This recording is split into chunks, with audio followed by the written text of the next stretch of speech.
Remember when buying a video game meant physically owning it?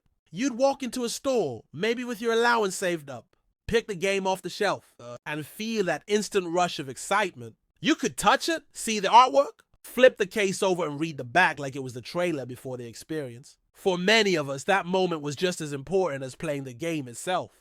That was the golden age of physical media. You'd take it home, unseal it, maybe smell the booklet inside, and slide the disc or cartridge in like you were unlocking a portal. You owned that game. It was yours to keep, to play, to lend to a friend, to resell, or even just to admire on your shelf.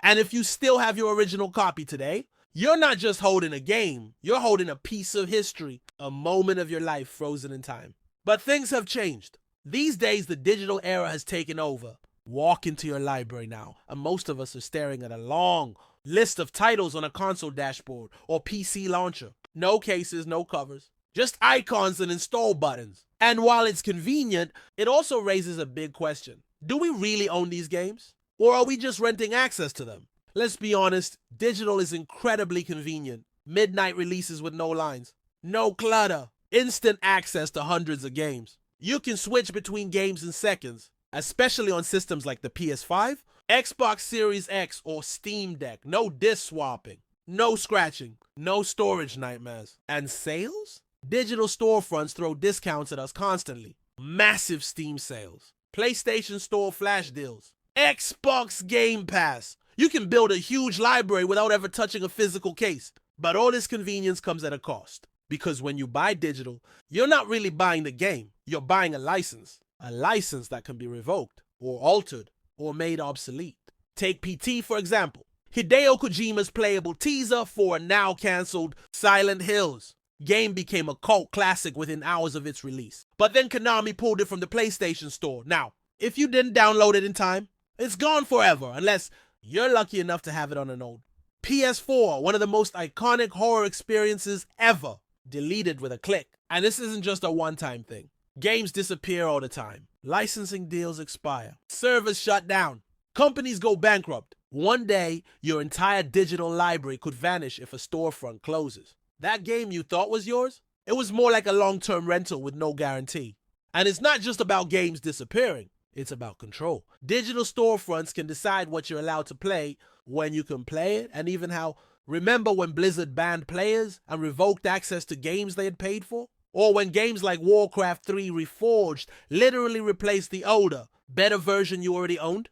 That's the danger of an old digital world. It's not truly yours. Meanwhile, physical games offer a kind of security. A disc or cartridge can't just be taken away. You can revisit it years later and it still works.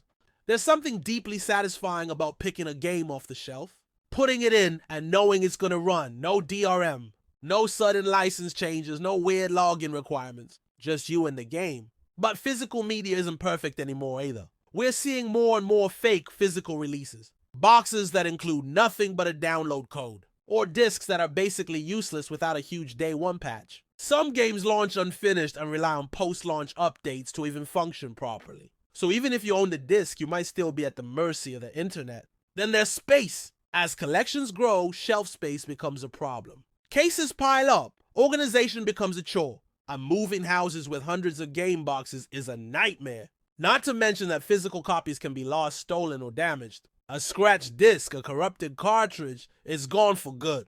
There's no re-download button on a broken Blu-ray. And what about game preservation? You'd think physical would be the savior here, but even that has limits. Discs degrade, cartridges die, and consoles that run them are becoming harder to find. Meanwhile, digital preservation faces its own nightmare, files locked behind DRM, requiring constant server verification, or being lost entirely due to proprietary formats and encryption. We're heading into an era where even preserving history is a battle. Then there's the collector's mindset. Digital collections are huge, convenient, and visible across platforms, but they don't feel real. Scrolling through a library doesn't give the same satisfaction as seeing rows of cases, each representing a memory. Your copy of God of War 3, that Halo 3 steelbook, or the Final Fantasy X manual, you read on the way home from the store. Those physical items tell a story. They're artifacts. Digital is just data. Still, digital has its perks, especially for portability. Systems like the Switch or Steam Deck Make it easy to take dozens of games anywhere without needing to carry anything but the device. And for players in regions with limited access to physical stores, digital is a gateway to the entire gaming world. It's more accessible, more inclusive, and often more affordable, but at what cost?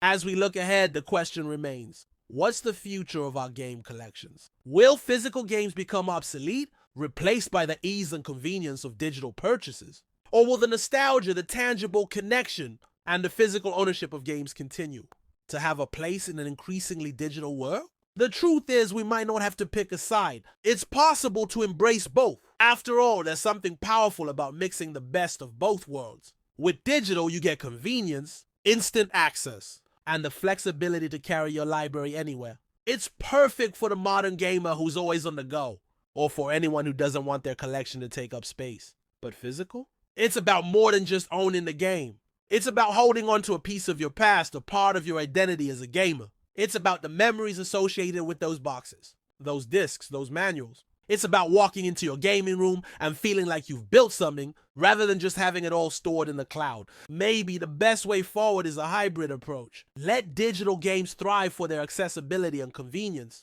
Let physical games continue to be cherished as the artifacts of gaming culture. Maybe the ultimate goal isn't to choose one or the other.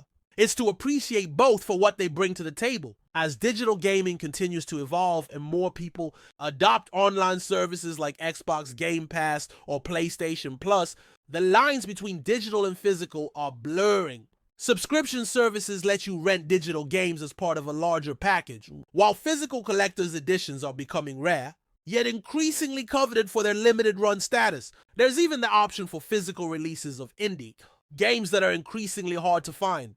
But let's not forget, no matter how much the landscape changes, the one thing that remains is the connection between players and the games they love. It doesn't matter if it's on a hard disk or in the cloud.